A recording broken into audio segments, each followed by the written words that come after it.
Today I'm going to give a speech about why we should use stem cells in the medical field.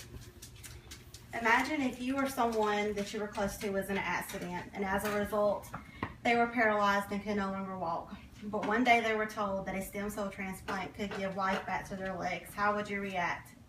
As early as the 1900s, scientists discovered stem cells. In the year 2000, stem cell lines were constructed. Due to this development, confirmed research proved that pluripotent cells could produce the needed cells in organs and tissues regardless of the source. Human embryonic stem cells are beneficial for 3 reasons. First, they provide scientists the ability to perform normal and abnormal differentiation. Secondly, they can be used as an alternative for testing experimental therapies. And third, they can provide opportunities to the critically ill.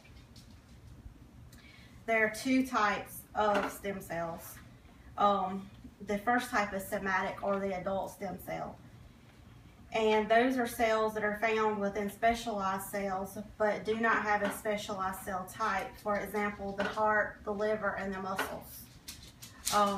And they can only be used for the cell type for which they were derived. So if they were taken from the heart, then they can only be used in a heart, or they would fail. And the other type, and also about adult stem cells, is they cannot, is they're limited in their ability to divide in the body, and their quantities are not as large as the human embryonic stem cells. So that is another issue with the adult stem cells, is scientists are trying to figure out a way to produce more adult stem cells to where they can be used more than the human embryonic, because of the controversies surrounding the human embryonic stem cells. But the embryonic stem cell is a cell derived from embryos that were fertilized through in vitro process, and these eggs were donated by the owners for medical research purposes once they were decided that they did not want to use them in any other way. And these, the embryonic stem cells are grown through a process called cell culture. And this, of course, is done inside of a lab. And embryonic stem cells have the potential to be any cell type because they are not mature. So embryonic stem cell, if it's taken, it can be put into a heart, a liver, any organ. Even if it came from another organ, it will still survive and mature and divide and do its purpose. There have been several discoveries along the way since discovering stem cells.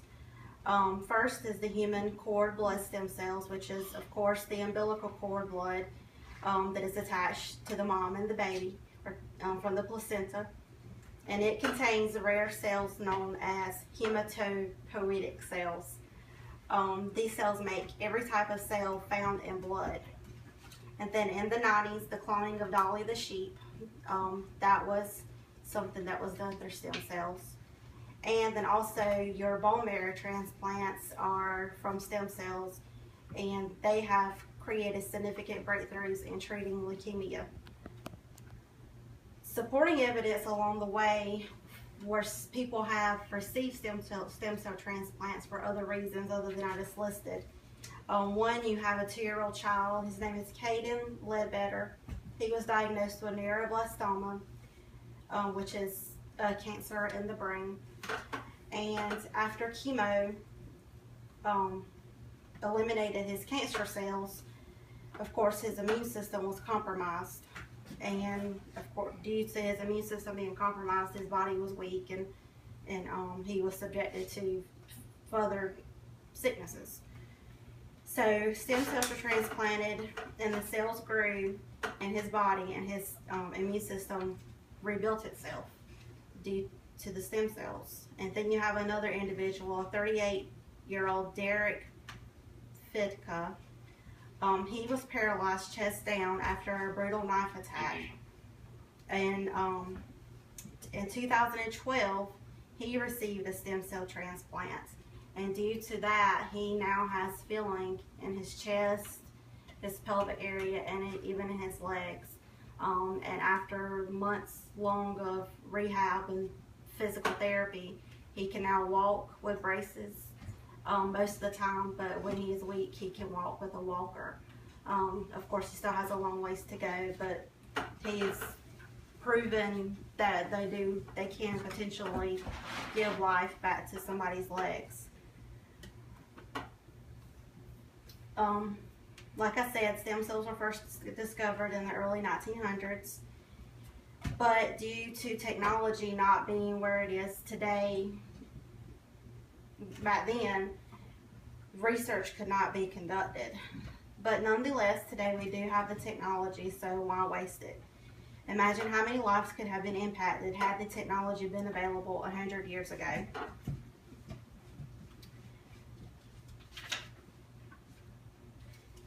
And yes, there are also risks involved as well with stem cells. There is the chance that the person's immune system could reject the cells, just like with any type of organ transplant. And there's also a process that is called expansion, and this is where the stem cells could potentially lose their ability to mature into the cell type that is needed. And there's another where the stem cells could lose their mechanisms needed to control their growth. And during the process of the transplant, of removing the stem cells and getting ready to transplant, you have contamination risk from viruses, bacteria, and other pathogens. The discovery of stem cells is an amazing opportunity for many sick people all around the world.